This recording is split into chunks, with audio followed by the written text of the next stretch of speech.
Hello my dear students, good morning all of you. नमस्ते बेटियों। आप खुश रहिए, मुस्कुराते रहिए, खूब पढ़िए लिखिए, तरक्की कीजिए और अपने माँ बाप का, अपनी यूनिवर्सिटी का और देश का नाम रोशन कीजिए।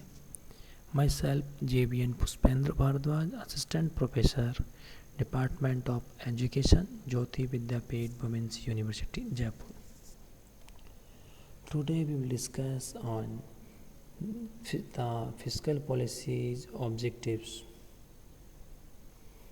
ठीक है, अभी तक हमने इसके मीनिंग्स के ऊपर डिस्कस किया था और जनरल ऑब्जेक्टिव डिस्कस कर चुके हैं हम।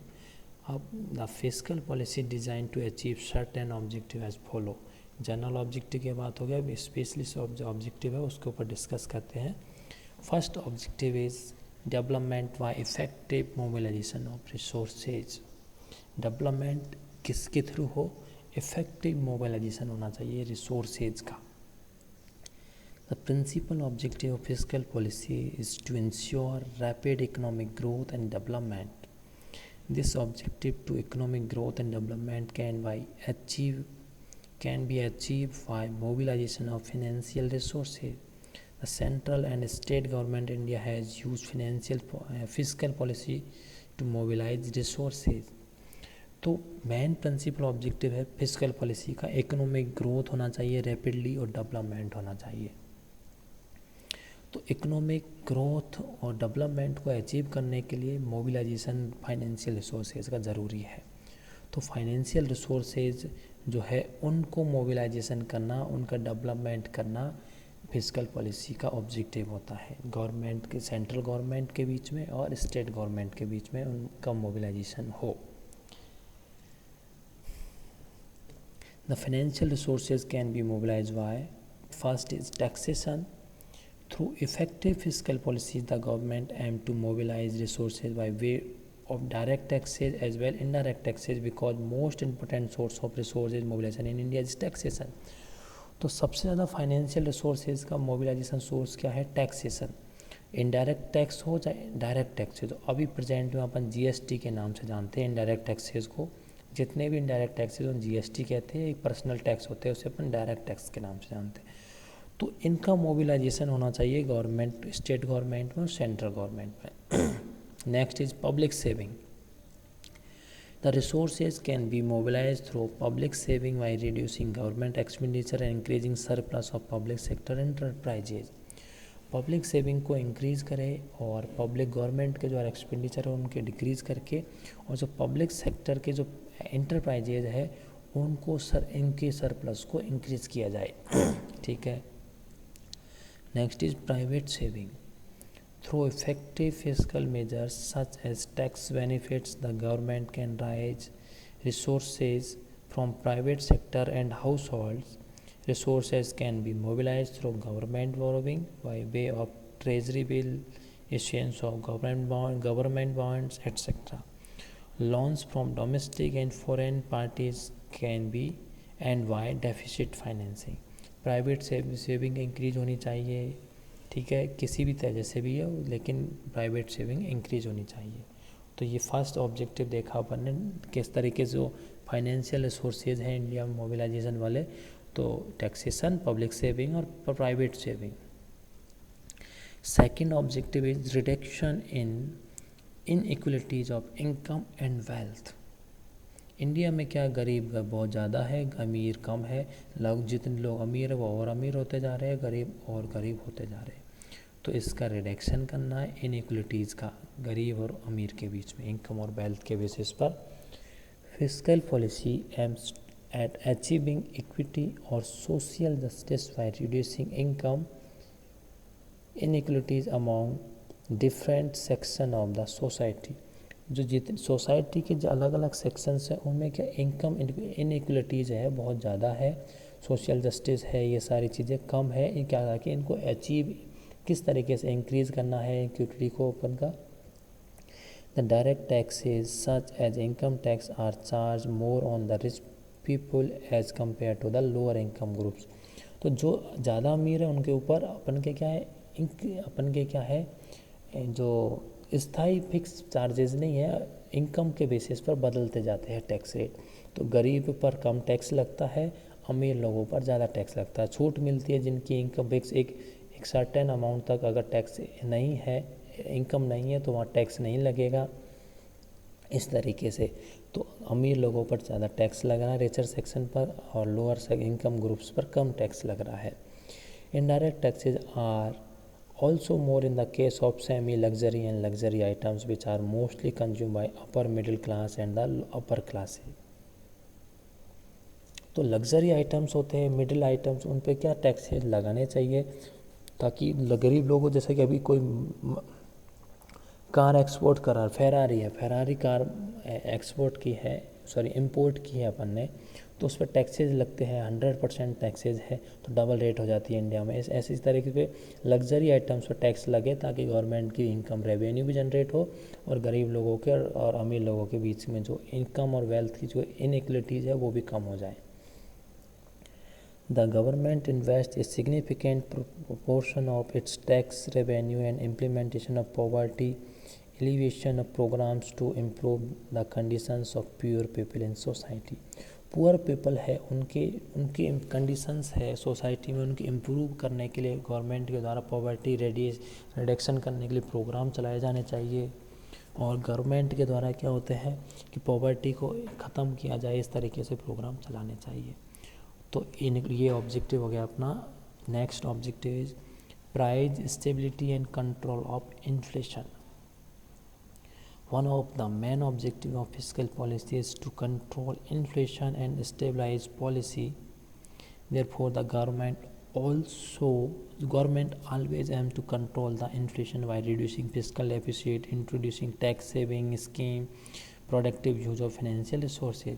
तो फिस्कल पॉलिसीज़ के क्या, इन्फ्लेशन को भी कंट्रोल करने की कोशिश की जाती है, डेफिसिट को कंट्रोल किया जाता है, सरप्लस की कंडीशन में आते हैं, टैक्स इंट्रोड्यूस सेविंग स्कीम्स को इम्प्रूव किया जाता है, इस तरीके से। Next is employment generation. The government is making every possible efforts to increase employment in the country through effective fiscal measures. Investment in infrastructure has resulted in direct and indirect employment, lower taxes and duties of small scale industries. Units encourage more investment and consequently generates more employment. Various rural employment programs have been undertaken by the government of India to solve problems in rural areas. Similarly, self-government scheme is taken to provide employment to technically qualified person in the urban area। तो employment generation means employment को भी improve करने के लिए, increase करने का भी इसमें ऑब्जेक्टिव होता है फिस्कल पॉलिसी के थ्रू, कि लोगों की एम्प्लॉयमेंट, छोटे उद्योग धंधों को भी बढ़ावा दिया जाता है, उनको भी अलग से बेनिफिट्स प्रोवाइड किया जाता है, सब्सिडी प्रोवाइड की जाती है, टैक्स में छूट प्रोवाइड की जाती है। रूरल एरियाज़ की में भी लोगों को जो उद्योग धंधे स्थापित किए जाते हैं ताकि उनके अनएम्प्लॉयमेंट दूर हो जाए और एम्प्लॉयमेंट इंक्रीज हो। ठीक है, इसी तरीके से अर्बन एरियाज उनमें भी इसी तरीके से लोगों को रोज़गार प्रोवाइड करवाने की कोशिश की जाती है। ठीक है, ये ऑब्जेक्टिव हो गए। Next is balance regional development.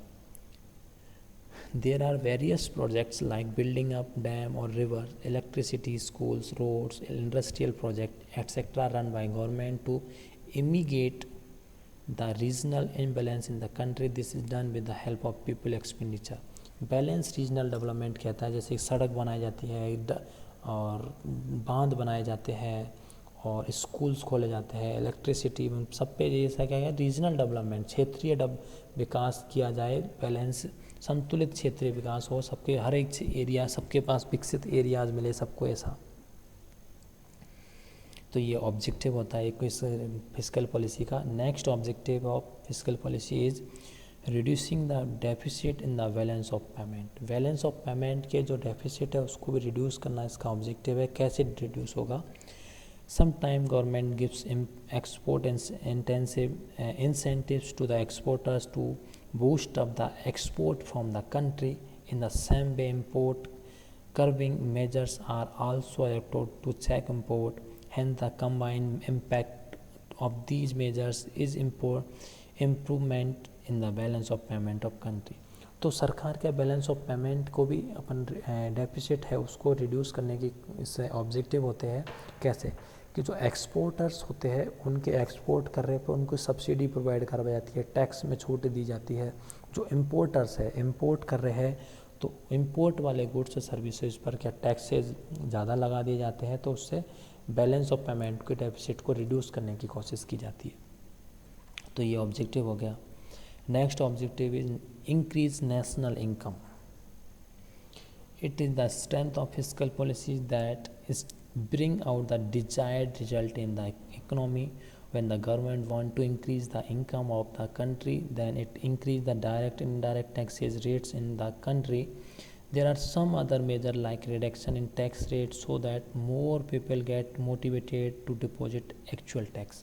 तो नेशनल इनकम को भी इंक्रीज़ करना है इनकम टैक्सेस के थ्रू और लोगों के डेवलपमेंट के थ्रू, लोगों के रोज़गार प्रोवाइड करवा के, लोगों के जीडीपी में प्रोडक्शन इंक्रीज़ करके और लोगों को टेक्नोलॉजी प्रोवाइड करवा के, लोगों को फंडामेंटल जो नीड्स है वो प्रोवाइड करवा के नेशनल इनकम को इंक्रीज़ करने का भी ऑब्जेक्टिव होता है अपना फिस्कल पॉलिसी का.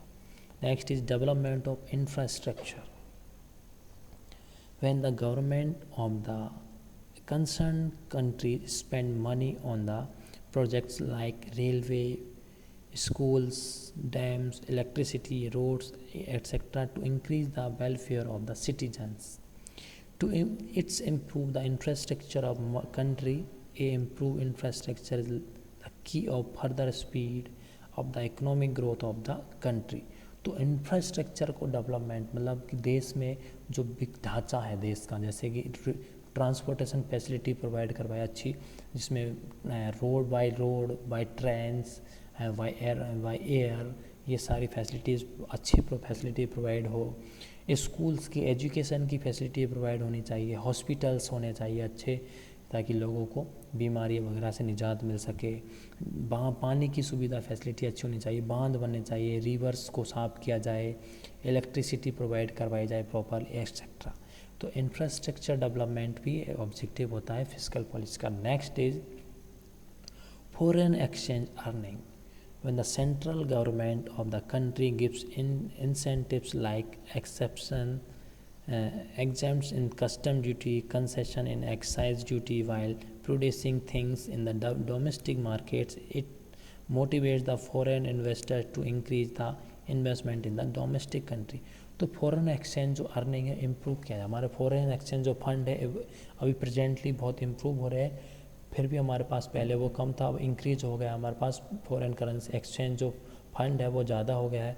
तो फॉरेन एक्सचेंज अर्निंग्स को बढ़ावा दिया है, जैसे कस्टम ड्यूटी लगाई जाए, कंसेशन दिया जाए एक्साइज ड्यूटी में, इस तरीके से ये फॉरेन एक्सचेंज जो अर्निंग्स है वो भी की जाए अपनी. तो ये डिस्कस किए अपने मेन जो प्रिंसिपल्स ऑब्जेक्टिव्स है अपने फिस्कल पॉलिसी के, वो डिस्कस किए अपन ने.